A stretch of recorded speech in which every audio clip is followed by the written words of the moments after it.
lived together, you know, in the beginning, you try so hard, you care what you look like. I'd go get Brazilian waxes all the time. Now I'm just trying to not scare kids at the pool. It's a different level of effort I'm willing to put in. Now I just tell my wax lady the same thing that Chad tells the guy who trims his beard. I'm just like, take a little off the sides, be careful around the lips.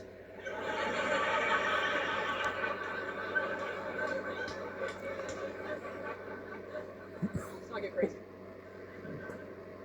I am pretty shocked at the lengths that young girls now are willing to go to attract boys. I don't know if you guys have heard of this trend through TikTok called vabbing.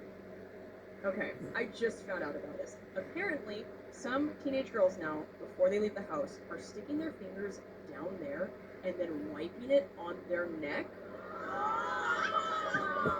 to try to use their pheromones to attract boys. The confidence of Gen Z is so fucking wild and truly disturbed. I mean, cold day in hell that you would catch a millennial or older wiping anything from this area on their neck like goddamn potpourri. That was so not the message taught to us about this area by our elders, right? They're like, hey, lock up your shame. Oh, yeah, okay. Okay. But we didn't even want anybody to know we had a vagina. We were just walking through middle school like, okay, conceal and carry. Okay. Nobody see it, nobody smell it. Just spraying 17 pumps of Bath & Body Works cucumber melon. Just smell like every Lyft driver's car. Just insanity.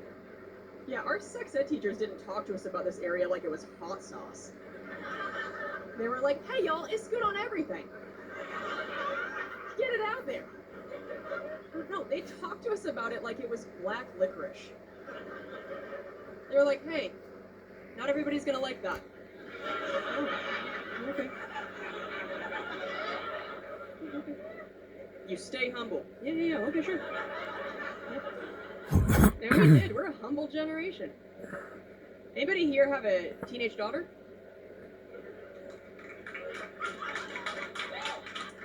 Well, don't smell their neck.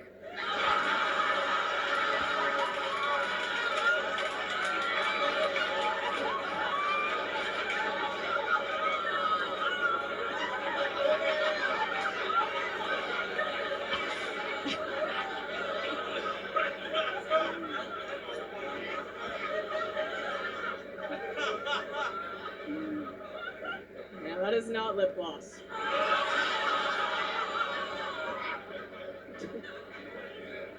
Sounds like a town hall meeting in here. You guys are like, oh, hey!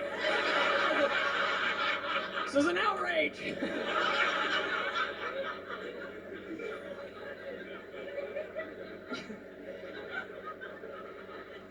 I feel like there might be some interesting phone calls on the drive home tonight. Put your fucking sister on!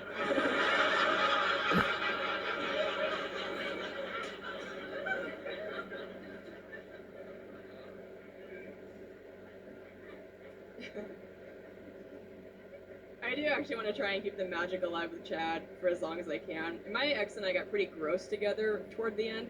He and I always lived in a place that only had one bathroom, and he would go in there and take 45-minute man shits. And I finally asked him, I was like, hey, why does it take you so long to do that? And he goes, well, my doctor told me that it's bad to push, so I don't push. I just sit and I let it fall out.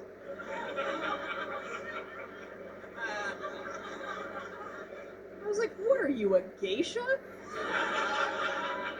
What are you trying to take these dainty shits for? You're a man. Just grab onto something, fire it out, get the fuck out of there. We can't wait for the stars to align, Mulan. It's Sunday. We got errands to run. Go, get out.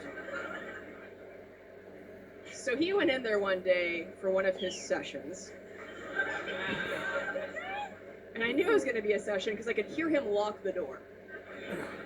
Which he always only did for number 2. And I didn't know why. I think I know now. I think you dudes have this poo phobia that while you're sitting there all vulnerable, you're afraid we're gonna like bust the door down and jump on your lap and start tickling you.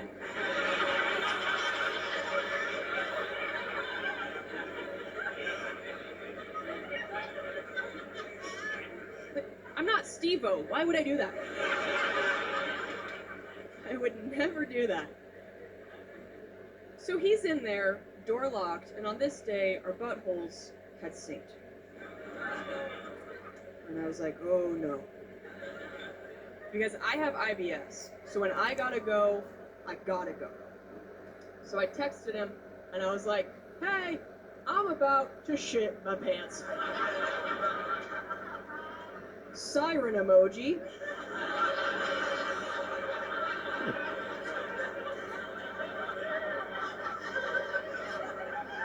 Fire emoji. Making it crystal clear.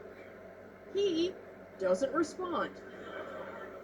I can hear his phone get my text, and I hear him just swipe out of it and continue to watch Parks and Rec. I'm like, you motherfucker. So now I realize I do not have access to a toilet, and I've got some demons coming down the chute.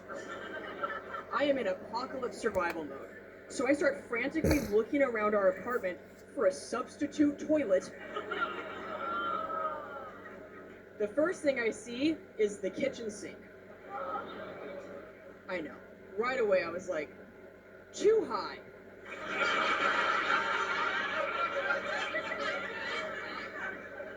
It's a lot of gymnastics I'm not qualified for.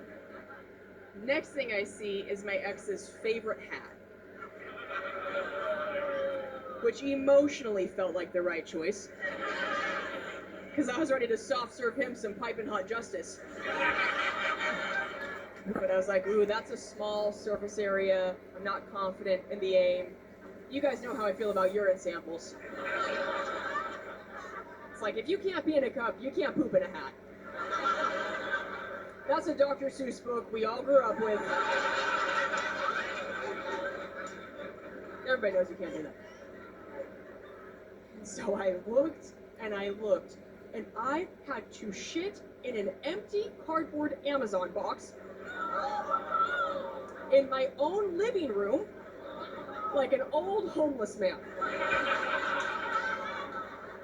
That changes you as a person. I was just squatting and crying. Our cats walked up to me and booped noses. I was like, get out of here, go. They just watched me from the corner with giant eyes. They're just looking at me like, oh, you are one of us. Neat. And after I was done, I told my friends what had happened, and they were all like, why don't you just poop in your cat's litter box? And I was like, because I'm not trying to dominate them for the rest of their lives. Do you understand what a deranged power move that would be? To just bring the heat like that? Just dunk on them? That would be like if you shit in your baby's diaper. Your child would be taken from you. There are rules to this life. But I tell you guys this to tell you, I've been trying to hide that version of me far away from Chad. I don't ever want Chad to meet gross Kelsey. Right? In warehouses, you know, they have those signs. It's like 32 days since last workplace incident. Well, I have a tiny one in my heart that says 1,842 days since I shit in a box.